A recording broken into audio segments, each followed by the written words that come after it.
All right, it's 9 o'clock and we are going to get started. For the people who just called in, please make sure you mute your call. Mute your phone. All right, so we don't hear the background noise or get feedback. For starters, thank you for calling. I'm CourtneyLTeague, and you can go and follow me on Facebook. My Facebook name is CourtneyLTeague, and once you follow me, I'll add you to our group. It's called The Refresh. You can also follow me on Twitter and Instagram at @IamCourtneyLove. And also, please excuse me if I sound a little scratchy. I have a sinus infection, but I did not want to cancel this call because I know it's important for me to share this information with you all. So once again, everyone that just called in, please place your phone on mute, and we will begin. This is the first call. It's called the 30-minute refresh, and the topic for tonight is it's time to hit CTRL-ALT-DEL. And for people that know me, you know, and if you follow me on Instagram and Twitter, I'm always posting quotes. So I would like to start my call off with a quote. And the quote is, you can't change who you are, but you can change what you have in your head. You can refresh what you're thinking about. You can put some fresh air in your brain. And that quote is by Ernesto Bertarelli. Many years ago, I fell upon an interesting metaphor on how to deal with this thing called life.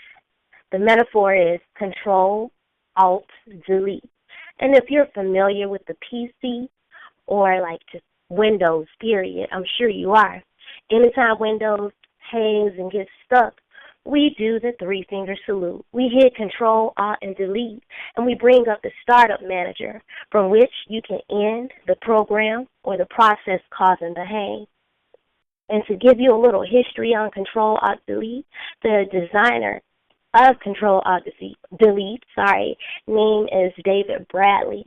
He originally used Control-Alt-Escape, but he found that it was too easy to bump the keyboard and to reboot the computer accidentally using one hand, hence the birth Control-Alt-Delete. You can press Control-Alt-Delete to stop the malfunctioning operation, and this same principle can be applied when you want to interrupt your life or interrupt the undesired things and events that are happening to you right now. And Bill Gates said that the 3 buttons were a mistake, but I don't think so. Those 3 buttons, they can create a breakthrough. They're just so phenomenal if you sit there and just think about it. Control-Alt-Delete.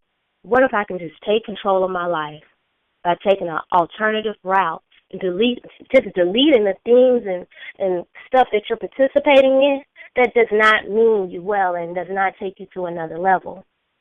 So we're going to start with control. What are some things that come to mind when you hear control? The things that I think of when I hear the word control is Janet Jackson, control, fear, the lack of trust, disappointment, rebellion, rebuttal. Those are all the things that I think of when I hear control. And control is defined, according to dictionary.com, control is defined as the power to influence or direct people's behavior or the course of events. But let's be realistic here. Do you think you can try to control others? And if you try to control others and you find your happiness, you think you can find your happiness in controlling others, you got it all wrong. You need to think about it again. Because in order for you to even have a small influence on others, you have to control yourself. You have to have control of your life. When I say yourself, I mean your whole self. And your whole self, physically and spiritually, those are two important things. Physically and spiritually, you just got to have it together. And of course, you're not going to get like that overnight. So don't expect it. It takes time, patience, and a ton of focus and unwavering desire to succeed. You have to take control of your life and not allow life's demands to dictate the next step. You have more power. You have to give yourself credit and look in the mirror every day. That's what I do. I say affirmations every day. And by me saying affirmations, I am taking control of my life. And my affirmations start with I am, because whatever you put after I am will come. It will come into fruition if you want it to, but you have to speak it and you got to work for it as well. But when you think of your life, and when I think of my life as a square with 4 equal sides. You have the mental, the spiritual, the physical, and the social side. So all 4 of those are sides of a square, and a square is one balanced shape. If you have one side longer than the other, it's not balanced. And the same goes for your life. If you are doing too much in one area, the other will go lacking. So you got to figure out, how can I gain my balance? And after this call, I want you to sit there and take an inventory of your life to see if you're really balanced. Draw a square on just a plain piece of paper and label each side with label it with mental, spiritual, physical, and social. And write down the amount of time that you spend in each area. This will serve as a reality check to see what you are actually doing and where you are investing your time. Because I guarantee you, if you're doing too much in one area, some other area is going lacking, and you're going to have issues. So you have to evaluate and take an inventory to see where you're spending your time. You may say you want to be greater than the day before, but you've really got to know, where is your time going? But as Dr. Seuss said, and of course I'm a teacher, so I go back to Dr. Seuss. He says only you can control your future. Most importantly, you must understand that you can't attack the problem from one side alone. If you are to take control, then you must do it from all angles. So you need to look at all of the sides of the square to see if you are balanced, what is going on in your life. And next, we have alternate. If you want to gain control over your life, you have to identify and change what has been working against you. And that's so important, because you can't say I want to go to the next level when you don't know what works and what does not work. And you have to be honest with yourself. I don't care if it's your family, your friends, your job, or anything. You have to be able to identify and call it for what it may be. It is time to live an alternative lifestyle. And when I say alternative lifestyle, I am not talking about your sexuality. So don't think that. But what I mean here is you don't have to be mediocre.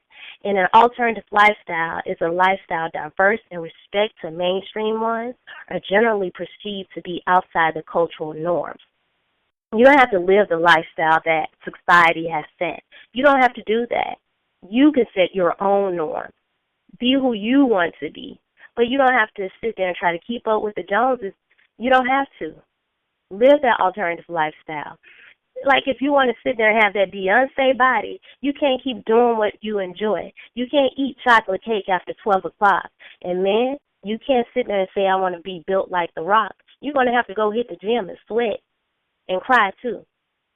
Because you have to put in work. You have to live an alternative lifestyle. You can't do what everybody else is doing.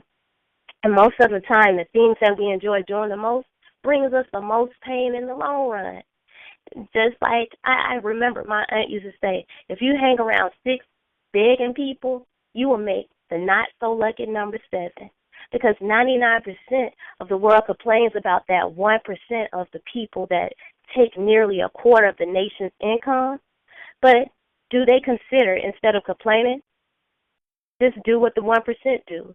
The 99% should consider that the 1% takes the alternative route to be extraordinary.